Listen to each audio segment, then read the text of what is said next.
When the only constant in life is change, you need to be ready. This is the Man-Made Survival Show.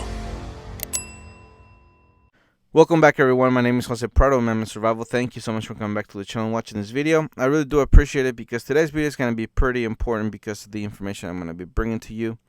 Of course, all the information that I bring you is extremely important because it talks about your preparedness and the things that are going on around the world, and you really have to look at your preparedness compared to what is going on in order for you to determine whether or not you're doing the right thing. Because, you know, there's certain things that people prepare for that are very specific, but they don't have a foundation. And the main thing that I teach you here is that you have to have a foundation in order for you to be able to branch out into different scenarios that you may think that are more possible in your area. And, you know, the reason I mentioned that, even though this podcast is not particularly about that, is what has been happening with the hurricanes, not only in Louisiana, but also in New York and other places. So, you know, you really have to look at those things. And if you're a prepper that lives in Louisiana or New York, you really have to see what failed, right? And 9 times out of 10 is going to be because you did not have a foundation. Now, of course, all the other people who are not preppers, well, then, you know, they just relied on the system. Their storms came through, everything got flooded. Now they're in a very bad state and they're wondering what they're going to be doing. So that is the reason why you have to look at those things, the things that are going on each and every day, in order for you to be able to look at your preparedness and see what you're doing right and what you're doing wrong. But you're always going to need a foundation that is going to help you. You know, and then after you have that foundation, once you branch out, then you're going to be able to have a more, I guess you can say you can have more protection. Okay, more protection from all the other things that are going on everywhere else that you did not prepare for. That is the reason why I'm a big believer into preparing for the big events. The big events are going to change the entire country rather than one specific thing, because the big things tend to cover everything else that you did not even think could possibly happen. All right, so that is the reason why you have to look at the information that is happening each and every day. All right, so with that being said, I do want to talk about the economy today. But before I do, you know, I have several announcements. The first one is that going through my videos to see what I already had to upload, I realized that I had not released one of them, and it's just been sitting there since July 30th. So I'm going to be releasing that. You know, that is going to be a video, but I do want to remind you that the podcast is still going to be audio only, okay, until further notice. So I just want to let you know, just in case you've seen the video, and then the other ones are going to be audio only. You'll understand why. So what else? Also, I do want to ask you a favor. I would like for you to pray for me, because I'm going to start taking certain steps that I really do think is going to increase the prepper community. But I don't want to give a lot of details just in case, you know, what I'm thinking flops and nothing happens. So there's no need to hype anybody for it, but I would appreciate your prayers to see if we will get God's favor into getting what I like to do done, and the people that would be involved, for them to see the way that how they could help to make things better. So I would really appreciate your prayers if you can help me in that aspect. And the last thing is, you know, share this information with your friends and family all throughout your social media so they can also get this information. As always, I've always said that, and I would still appreciate it. Now, let's go ahead and talk about the economy, because I really do think that the economy is going to be one of those things that is going to affect the entire population of the United States, and quite frankly, not just the United States, but the entire world. You know, there's certain countries like Russia and China and Iran and others who are taking the active steps for them to not be, you know, 100% affected by all of this. But in the end, all the other countries like, you know, South America, Central America, and the European countries, and maybe even African countries, they're all going to be affected if the United States dollar collapses. If it loses its its world currency status. Okay, so that is the reason why we have to look at this and make sure that we prepare, because this is one of those big events that is going to affect not only the country but the entire world. And if it's going to be affected, if it's going to affect the entire world, that means that the supply chains are really going to be affected. And right now, different spots in the United States are really looking, more and more desperate with the shortages. So that is only going to keep increasing. But if, let's say, there's no money that is worth anything coming around, then people are not going to work, for worthless money, or they're not going to really try to keep that money in the bank. They're going to try to spend it as fast as they can because their purchasing power is just being destroyed. Therefore, they got to get rid of it, and they're going to try to buy a bunch of things, mainly food and water. Okay? And not only is that going to deteriorate the currency even more, it's going to really create big shortages. And the way that the currency would be deteriorated is because there would be a lot of inflation. There would be a lot of demand for very limited quantity of items. So that is going to really increase the demand, and therefore it's going to shoot up the prices even more. So that is how you get even more inflation or more deterioration of a currency when it's going into hyperinflation, at lightning speed. So that is the reason why you have to have everything ready right now. Let's see. The Biden says $3.5 trillion spending plan won't stroke inflation. That's from Zero Hedge. And that's a bunch of baloney, because we have seen right now that a lot of things that used to cost 70 cents, like a can of peaches, now cost over $1. Okay, that is a big jump in inflation. And the reason that it is, you may think, well, it's only like 40 cents difference, maybe 50 cents. But you got to think that with two, for the price of one, you could have bought two. Okay, and when you increase that, to a whole grocery list, then the inflation is more evident. It hits you even harder than you thought possible. And a lot of people are seeing that. Now, right now, a lot of people are not freaking out because there's still help. Okay, I've said this in the past, and I'm still going to keep saying it because it has been proven to be true time after time.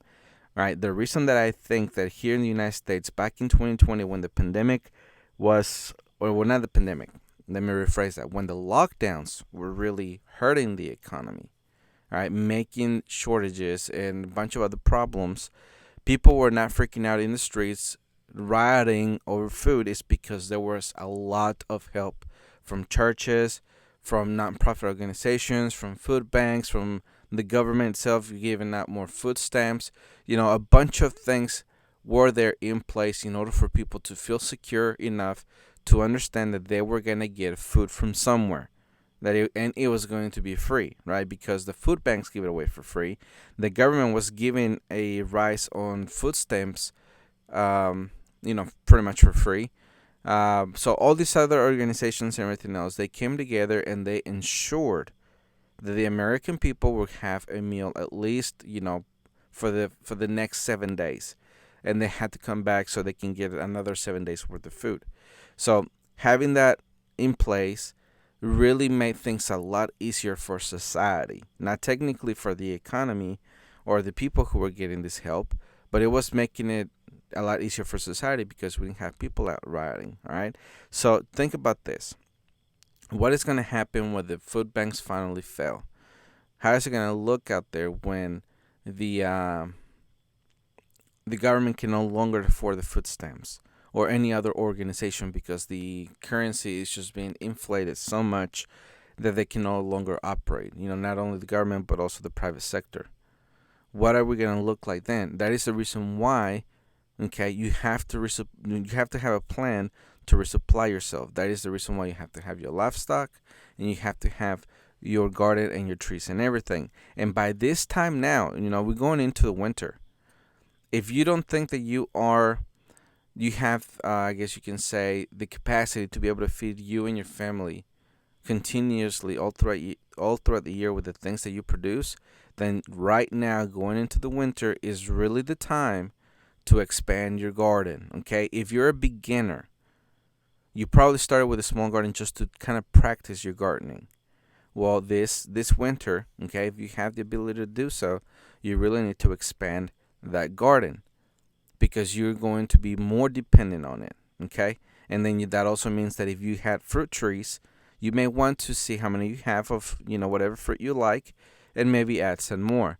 And now that we have in the water shortages in the west of the country, okay, you're gonna have to really get into more details on what fruit trees, and what nut trees and what crops use as little water as possible and can still grow efficiently. Okay, so that is going to be your pretty much your homework for the entire winter. So by the time spring comes around and you're able to put seed on the ground, you're gonna be able to preserve the water that may be, in scarcity by that time. Hopefully you have a plan, to store as much as you can, and you have the space for it. That is the reason why you have to take the proper steps. And going into the winter is going to give you the opportunity to come out better when spring comes around. All right, so let me go ahead and read that article that I gave you the title to. It was let me give you the title again. This is from Zero Hedge, and it says Biden says 3.5 trillion spending plan won't stroke inflation. President Biden claims that the Democrats' 3.5 trillion spending plan won't trigger inflation, a key objection from Republicans. Yet, legitimate questions remain over whether the bill can pass in the first place, while a September showdown over the debt ceiling will further complicate congressional efforts to hammer out a deal. The overall $4.1 trillion economic agenda consists of $550 billion in new spending, and the $3.5 trillion Democrat wish list is on a two-track path. While the $550 billion infrastructure legislation passes the Senate on a bipartisan basis, a larger package already has opposition from several key Senate Democrats, while House Speaker Nancy Pelosi has vowed not to advance the $550 billion plan without the other. All right, so in other words, is that she wants the entire $4.1 trillion agenda to pass through. And as far as I know, they did pass the spending plan. But even if they hadn't yet, the point is that they really want to spend a lot of money very, very quickly. Okay, $4.1 trillion is a lot of money, and it looks like they're going to get it. So if in this month of September they're going to have a showdown, quote unquote, because we know they're not, with the debt ceiling, then this bill would pretty much stop in its tracks, and it would create a crisis in government to where they kind of have to shut down. But of course, they're going to suspend it as they did last time, or they're going to raise the ceiling, which of course is going to become into endless spending. But we have to look at this information and see that they, no matter what we do, they're going to continue to do what they want to do. Okay, and right now, officially, the national debt sits at almost $29 trillion, but we are way over that, okay? Because where does this $4.1 trillion economic bill comes from, the money? We know from the Fed, but as far as I know and I understand, the Fed's balance sheet has not increased. And they're not really, the government is not really showing where the money comes from, or where is it being added to, because it's not being added to the national debt. Otherwise, all the other spending bills that we have already passed would be on there, and we would be over $35 trillion. Now, if my math is right, and we are, let's just say, at $35 trillion, adding this $4.1 trillion is going to put us at 39, really close to $40 trillion. So think about that. How much longer can we go, or the government can go, printing all this money before we have hyperinflation, before the value of the money just totally collapses? We have no idea, but we must continue preparing. Okay, so as far as Peter Schiff is concerned, when it comes to inflation, we're just getting started. And he said that He said that in his podcast, and Zero Hedge made it into a headline. And of course, what he's saying is that inflation has not really gotten to the point that it should be because of all this money that we're spending and all the money that's going to be spent in the future. The markets are hitting record highs, but that's because the Fed keeps pumping all this money that they're printing out of thin air. And once the markets realize that all this money is worthless and people start pulling out of the market and pretty much crashes, then that's where we're going to see the general public to start panicking. And then we're going to see what happened in Zimbabwe and what happened in Venezuela. Okay, we have precedent here in the United States that people will loot the stores for food. They will loot the stores for the items that they believe they're going to need. And of course, when the crisis first starts, okay, when things are not completely clear to the majority of the population, goods like TVs and appliances and other things fly off the store first, right?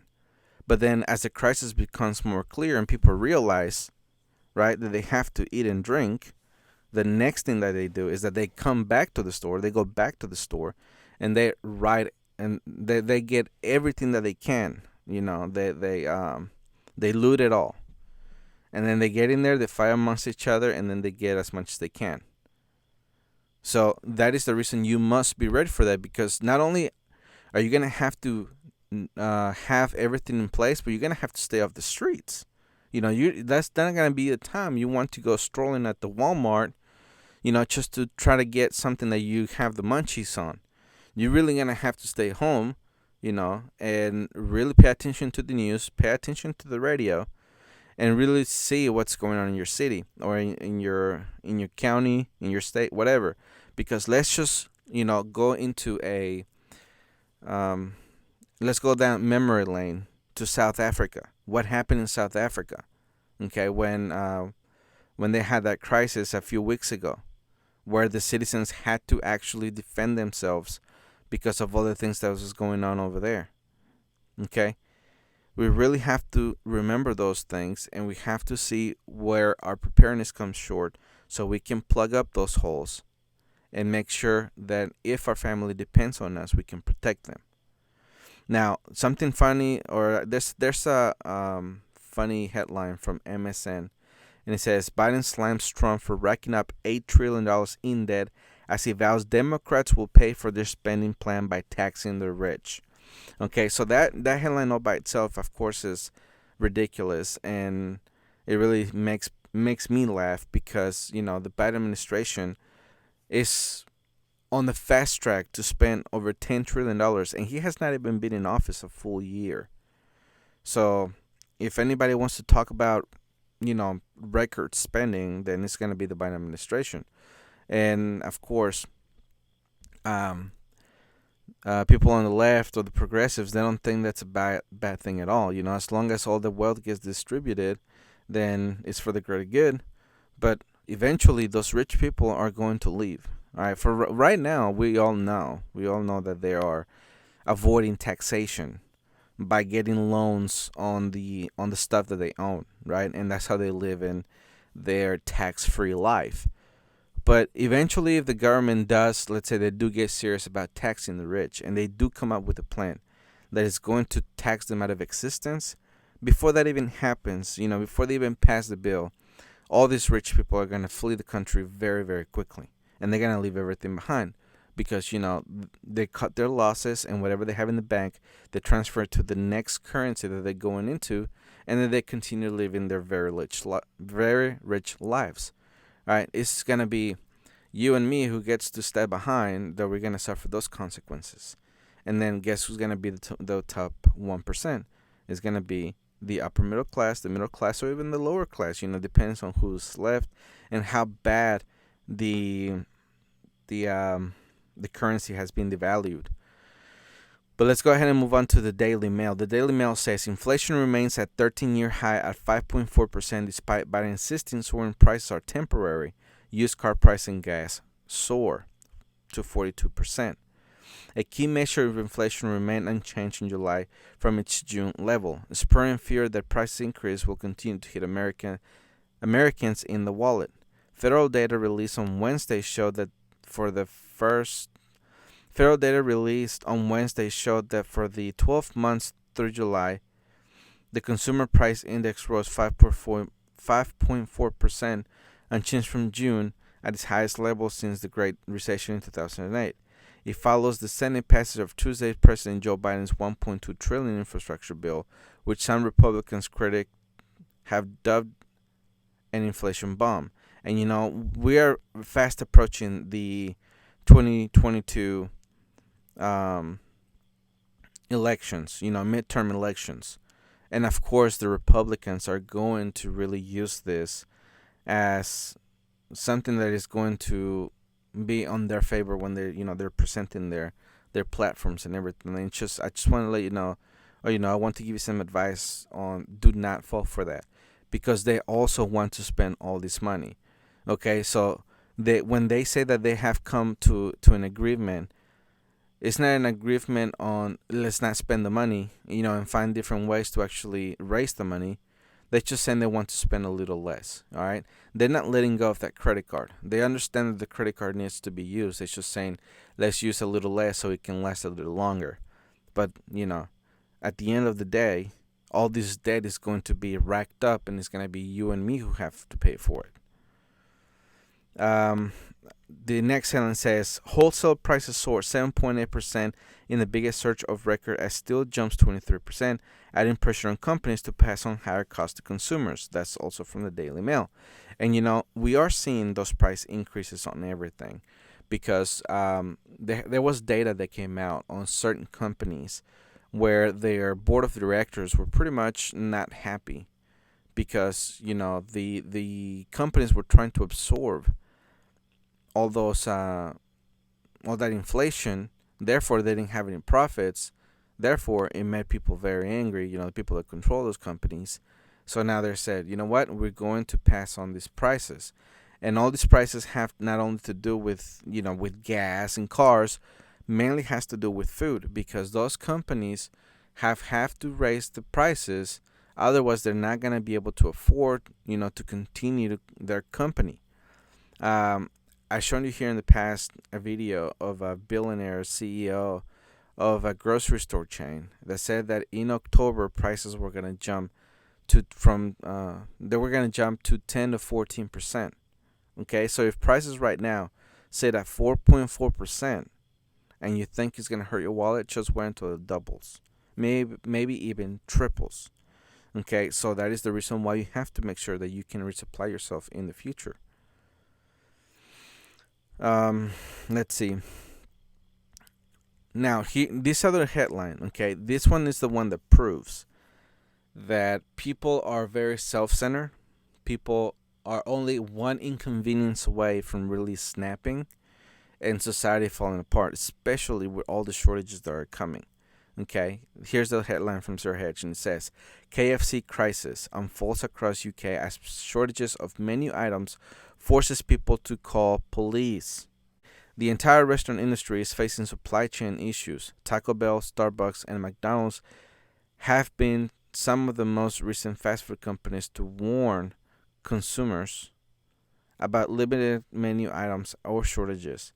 The latest is everyone's favorite, KFC, which has warned UK customers that some menu items aren't available or our packaging might look different. According to The Independent, the shortages of menu items caused a large enough uproar at London's Metropolitan Police. According to The Independent, the shortages of menu items caused a large enough uproar that London's Metropolitan Police was forced to publish a tweet about the KFC crisis. Please do not contact us about the KFC crisis. It is not a police matter if your favorite eatery is not serving the menu items that you desire. Meanwhile, in the U.S., Chipotle, Chick-fil-A, Popeyes, Taco Bell, Starbucks, and McDonald's are also experiencing shortages of menu items, ingredients, and packaging. All right, so the reason that I wanted to add this particular article once I've seen it is because it proves what I said earlier in the podcast, that the reason that here in the United States people did not freak out is because so much free food was given out. Okay, that's what kept the people at peace, because they were able to find free food. They knew where to go, even though they had to line up for 8 hours at a time. Okay, they had a place to go. But in the future, we're gonna have problems, because right now we're having problems from the beginning of the supply chain, which is the farmers. They're not able to really put anything on the ground, and if they do, they cannot really grow it because there's a water shortages, and whatever is being harvested from that is not quality, so it's going to feed animals. That problem in supply chain is following it all the way across into the grocery stores, because now some places, not all places all throughout the United States, but some places are starting to see bare shelves, or a very diminished, what we call it, selection of goods in the store. Okay, so what are people gonna do once they are not able to really get much food at the grocery store, or any at all? Okay, they're going to snap, and of course, that's going to create more problems, not only for you and me, but also for the government, which could also make it have more stupid rules, especially with the passports and everything, to where they can actually pick and choose who gets food and who doesn't. And guess who's going to get the food? The people who obey, the people who are willing to do what the government says at the drop of a hat. So those are going to be the people who are going to have the priority, or in this hypothetical scenario, and that action is going to make the people who do not have the privilege to get extremely angry, because they also need to eat, they also need to drink, they also have their favorite things that they like to get at the grocery store, and once that is not available, we have a fight in our hands. Okay, again, that is the reason why you must have all your stuff in place. And speaking of the supply chain with the farmers, this one is from Zero Hedge, and it says, plunging crumb supply since prices soaring and reignites food inflation fears. WASDE reports. Another one says, Tyson employees walk off job to protest vaccine mandates. Let's see. The last one says, from ports to rail yards, global supply chain lines struggle amid virus outbreaks in the developing world. All right, so we are having right now a big problem with all the shipping containers being able to actually get to the port, unload, go back home, get more products, and come right back. One of the reports that I've seen is that, for one, China closed their biggest port, which is going to create problems in the supply chain. But not only that, other ships, they have been sent back to their country of origin because one of the crew members tested positive for COVID. Just the one person making the entire ship go back home to get a whole other crew and come back to be able to unload those products made that ship delay for 2 months. Okay, that is a big delay, because remember, our entire system survives. Okay, it's Achilles heel. It's that it's on time delivery. That means that there cannot be any type of delays whatsoever. But once you add 2-month delay, whatever was on that ship or those ships, is going to be late for at least 2 months.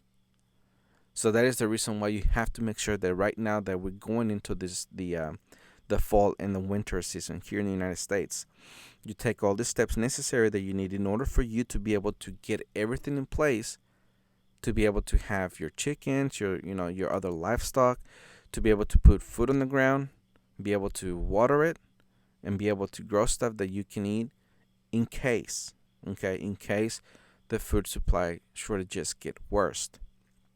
You don't want to wait the last minute. Okay, if the pandemic has taught us anything at all, is that you never ever wait for the last minute for you to prepare. You never ever wait for the last minute for you to get the last things that you need, because everyone else and their mother are going to the grocery store and getting what they need. Okay, what we saw at the beginning of the pandemic last year, when COVID was first announced here in the United States, people, storm Costco and places like that. And then the memes came out, leave stuff for the old people because, they cannot run into the store and get what they need. Therefore, they're going to be going hungry.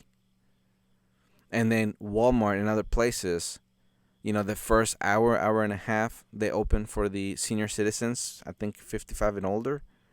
And then after that, it was open to everyone else. But everything had a limit. As far as I know, or at least where I live, I have not seen any limits. Okay? But that doesn't mean that they won't come back once all these farmers, all these ranchers, all these shipping containers and everything else, it starts to really have a more narrow bottleneck that is going to create more shortages in the future. Okay?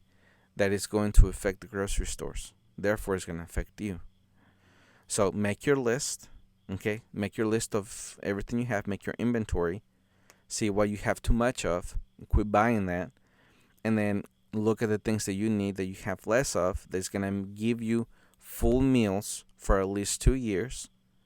Okay? And stock up on those and have it ready now. That also includes water. Okay? That includes all your other preps, such as firearms, ammunitions, radios, and other things. Especially when it comes to hygiene, because you don't want to run out of toothpaste, toothbrushes, floss, shampoo, soap, and everything else that you need in order for you to stay clean. All right, so I want to leave you with that. I hope you consider all your preps, see what you may have missing. All right, see what you're overlooking or you have not thought about. Remember, look at current events in all the websites that you know and apply your prepper perspective to it, okay? Especially something major has happened, and see what other people have missed or are doing in order to plug up those holes. But remember, you first need your 14 categories, which are your foundation. Once you have your foundation, you can branch out to any scenario you like, but I prefer that you go to the ones that affect the entire country or the world, because those are the ones that are going to really cover the other ones without you even knowing it. Okay? All right, so I want to leave you with that. Please share this information with your friends and family all through your social media. Subscribe to the channel, like the video, leave your comments. I'm really sorry that I'm too busy right now to be answering individual comments, but I have read them, okay, and I really do appreciate your kind words. They really, those are the comments that really make me want to do this podcast, even though I have so little time. So again, I appreciate it. My name is Jose Prado, and remember, always ready. The Man-Made Survival Show.